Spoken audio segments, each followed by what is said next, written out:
శ్రీ గణేశాయ నమః. శివానందలహరి 73వ శ్లోకం. భూదారత ముదవహద్యదపేక్షయ శ్రీభూదార ఏవ కిమతః సుమతే లభస్వ కేదారమాకలితముక్తిమహౌషధీనాం పాదారవింద భజనం పరమేశ్వరస్య. పాదారవింద భజనం పరమేశ్వరస్య. శివపాద భజన అంటే శివపాద సేవ చేసినట్లయితేట ఏమొస్తుందో తెలుసా అండి? కేదారమాకలిత ముక్తిమౌషధీనాం లభస్వ. ఆ శివపాదాలు అనేటువంటి ఏంటంటేట ముక్తి అనేటువంటి ఔషధులు, అంటే అరుదైనటువంటి మూలికలు పండేటువంటి పంటలు పండేటువంటి స్థలం అంటండి. అది మనకి లభిస్తుందట. అంటే ఆ ముక్తి అనేటువంటి ఔషధులు ఏమో మనకి లభిస్తాయట. ఎక్కడ? శివపాదారవిందములు అనేటువంటి శివపాదారవిందములు అనేటువంటి ఒక క్షేత్రం, పంట పొలం అనమాట అది. అక్కడ ఈ ముక్తి అనేటువంటి ఔషధాలని మనం పండించుకోవచ్చుంట. మరి బాగానే ఉందండి. అంతకుముందు ఎవరైనా పండించుకున్నారా? ఎవరైనా దీని గురించి చూశారా? ప్రయత్నించారా? లేకే ఉన్నారు. ఎవరో కాదు, సాక్షాత్తు మహావిష్ణువే. ఆ మహావిష్ణువు అలాంటి వాడు. శ్రీ భూదార. శ్రీ అంటే లక్ష్మి, భూ అంటే భూదేవి. లక్ష్మి భూదేవి దార భార్యలుగా కలిగినటువంటి విష్ణువుడు అండి.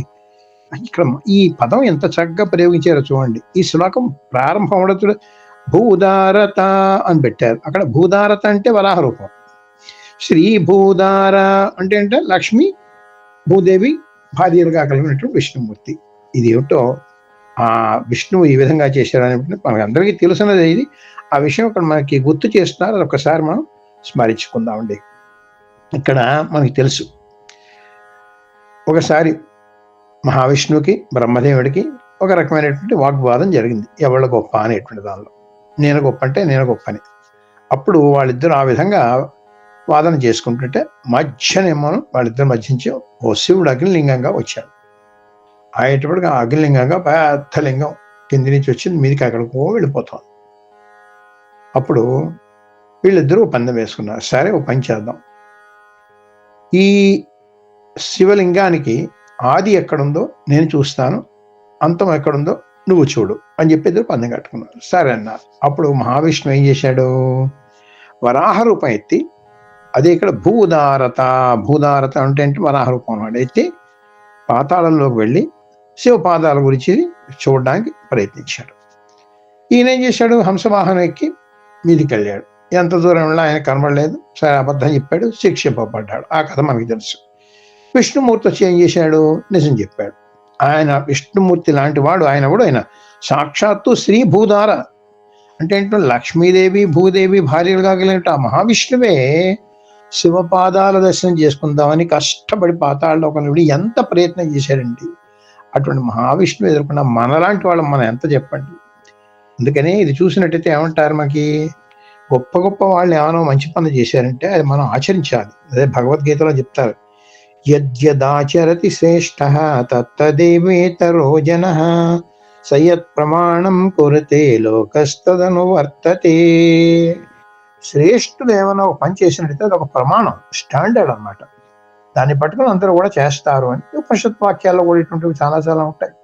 ఎప్పుడైనా ధర్మ విచికిత్స అనేటువంటి ధర్మ సంశయం అనేటువంటి దానిలో వచ్చినట్లయితే మనం ఏం చేయాలంటే, అక్కడ ఉండేటువంటి పెద్దవాళ్ళు పండితులు ఏ విధంగా ఇటువంటి పరిస్థితుల్లో ఆచరిస్తున్నారో ఆ విధంగా ఆచరించాలి అని చెప్పారు.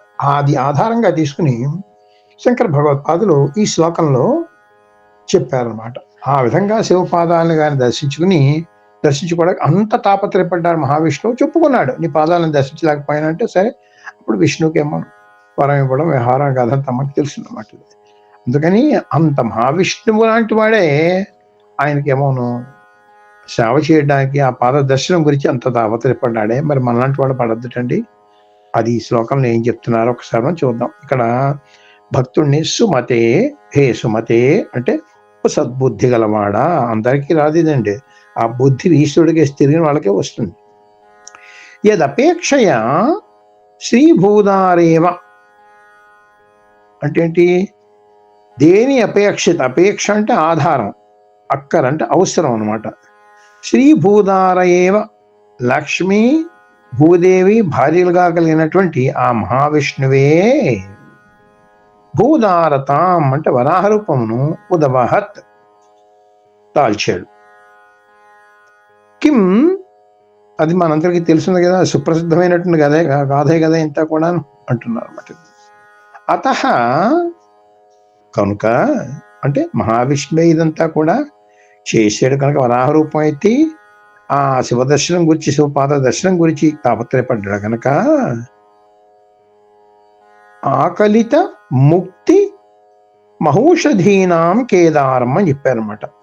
అంటే ముక్తి, నువ్వు సాలోక్యముక్తాను, సామీప్యముక్తాను, సారూప్యముక్తాను, లేకపోతే సాయుధ్యముక్తాను, ఏ రకమైనటువంటి ముక్తి కావాలన్నప్పటికీ కూడా దానికి ఆధారభూతం అంటే అపేక్షిత అంటే ఆకలిత అంటే దానికి ఆధారభూతం ఎవరండి? శివపాదములు. ఆ శివపాదములు అంటే కేదారం ఉంట అంటే పంట పొలం అంటదే కది. మహౌషధీనాం గొప్ప మూలికలు అన్నమాట. ముక్తి అనేటువంటి మూలికలు, ఆ మూలికలే సాలోక్య సామీప్య సారూప్య ముక్తులు అన్నమాట. ఇటువంటి ముక్తులకేమో ఆ శివ పాదాలు అనేటువంటిది ఒక పంట, ఒక క్షేత్రం అంటండి. అది ఏమిటి? అది పరమేశ్వరస్య పాదార వింద భజనం లభస్వ. ఆ పరమేశ్వరుని యొక్క పాద పద్మముల సేవతోటే ఇటువంటి ముక్తి అనేటువంటి మహౌషధి ఆ శివ పాదాలనేటువంటి క్షేత్రం నుంచి పొందవచ్చు అని మనకి ఇక్కడ చెప్తున్నారు. దానికేమో మహావిష్ణువు లాంటి వాళ్ళే ఎంతో ప్రయత్నం చేశారే, మరి అలాంటి మనం చేయకపోతే ఎలాగా అని ఇక్కడ చెప్తున్నారు అన్నమాట. ఆ విధంగా శివుని యొక్క పాదాలను చూసి తరించాలని విష్ణుమూర్తి వరాహ రూపం ఎత్తాడు కదండి.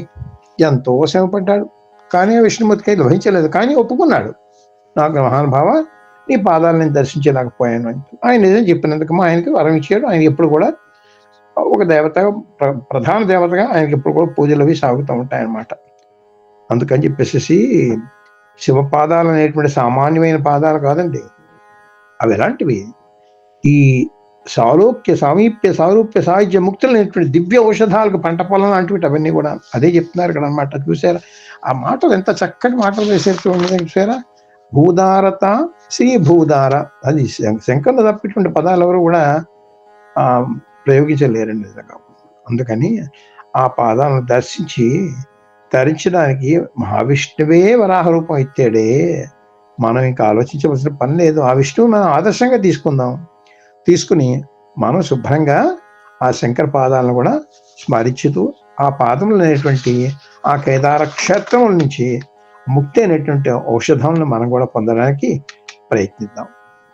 అటువంటి ఆ ముక్తి ఔషధాలు ఎక్కడ దొరుకుతాయో మనకు చూపించినటువంటి ఆ శంకర భగవత్పాదులకు నమస్కరిస్తూ ఓం నమ శివాయ సాంబాయ శాంతాయ పరమాత్మనే చెప్తూ ఒక్కసారి శ్లోకం మళ్ళీ స్మరించుకుందాం.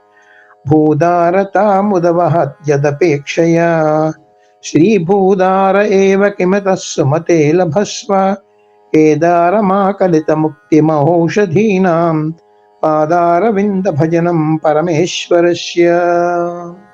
ఓం నమః శివాయ.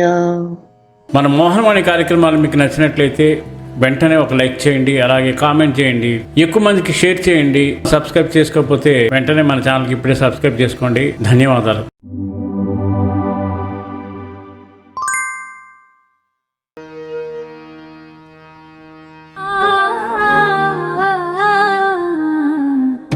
మోహనవాణి మదిని దోచే